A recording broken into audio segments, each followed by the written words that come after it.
That is a good start to a video. Most of the people who watch my videos watch them regularly, they know who I am, and maybe I would start my video with a little something about me or a story or whatever, but this time I'm gonna get right into the topic, and this is why. The people that I want to be viewing this video are not my regular viewers. These are parents who are parents of trans children. I'm trans. I'm basically a child. I was definitely a child not too long ago if you wouldn't consider me a child right now. If your kid has just come out to you and you're struggling with what to do, how to react, and what to say to them, I mean, this might be helpful. Obviously, I cannot give the best parenting advice because 1, I'm basically a child, 2, I don't have any kids. But, on the other hand, I was a trans child, so I feel like I have a pretty close connection with, the whole parenting trans children thing. I was a child who was parented while being trans. My perspective on being parented as a trans person is probably pretty relevant to what you are looking for as a parent who is parenting a trans child. The first thing you must know about being trans is that there is no one way to be trans. There are a million different things that could be a trans person. Transgender is not one specific label, it is a billion labels in one. It's an umbrella term you might have heard before. And the reason I'm saying this is because your kid could be one of a million different kinds of a trans person, and it's going to be impossible for you to ever find out what exact kind of trans person they are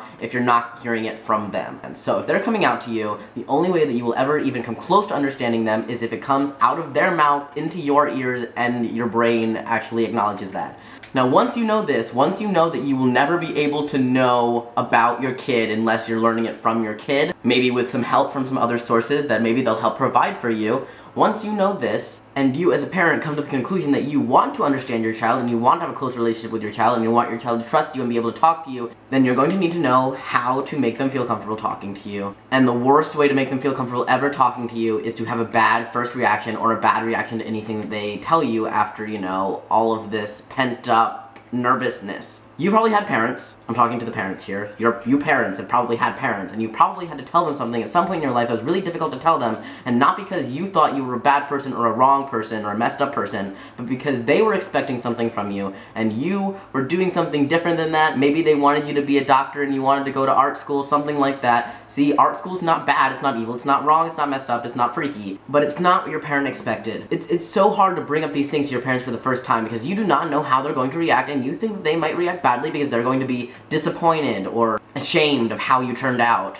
And imagine you told your parents this really hard thing and they had a bad first reaction. How likely and how open and how comfortable would you be to talk about that more with them or openly with them or try and make them understand? No, you would close yourself off from them. And even though they're not going to change your mind by being negative, they're going to stop you from getting closer with them and being comfortable talking to them. So my advice to parents, if you want to be close to your children, if you want to understand your children, if you want them to have a good and happy life, do what's right for them, and keep you in the loop, you need to just suck it up and support them when they're coming out. Even if you are thinking, this is disgusting, this is wrong, even if it's not that bad, if you're just like, I'm confused, what is this? Make that first impression an impression of support and of wanting to learn, because you're doing yourself a horrible disservice by being unsupportive or negative with the first impression, because at that point they will close themselves off from you, and you might never learn who they truly are, or you might not enable them to ever be happy if they are going to try and live up to your expectations.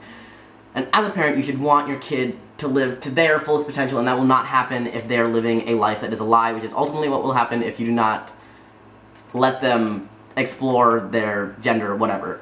In conclusion, it doesn't matter what your internal first impression is. You want your kids to talk to you. It'll help them understand what they're going through. It'll definitely help you understand what they're going through. It is the only way for you to understand what they're going through. And even if you never come to terms with it, the only way that you're going to be able to know what they're doing in their life without them just doing it without you in it at all is for you to just let them know that you're going to be there and not going to judge them when they're talking to you. I know that I was always telling my parents everything that ever happened in my life, even if it was, mischievous. They weren't like condemning me for it, and that's what kept me telling them about my life and keeping them in my life. And to this day, I still tell my dad everything. I used to tell my mom everything. And coming out as trans to them was really, really hard, and they just let me know that they're gonna let me do what I want to do, and they're gonna figure it out with me. They were nervous as all hell. They weren't happy about it. But when they were talking to me like they thought that I was in charge of my own life, and when they made me feel that like I was in charge of my own life, then that's what's gonna keep me talking to them.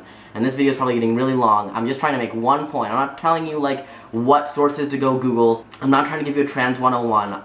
I'm just saying that the only way to get your kid to explain what they're going through, which is the only way that you're going to learn about your kid, is to continuously be supportive no matter what you're feeling inside. And it's okay to let them know that you're nervous, but don't let them know it in a way that makes them think that you're going to judge them, that you're going to try and stop them. I know this because I'm a kid who is trans. See you next Saturday.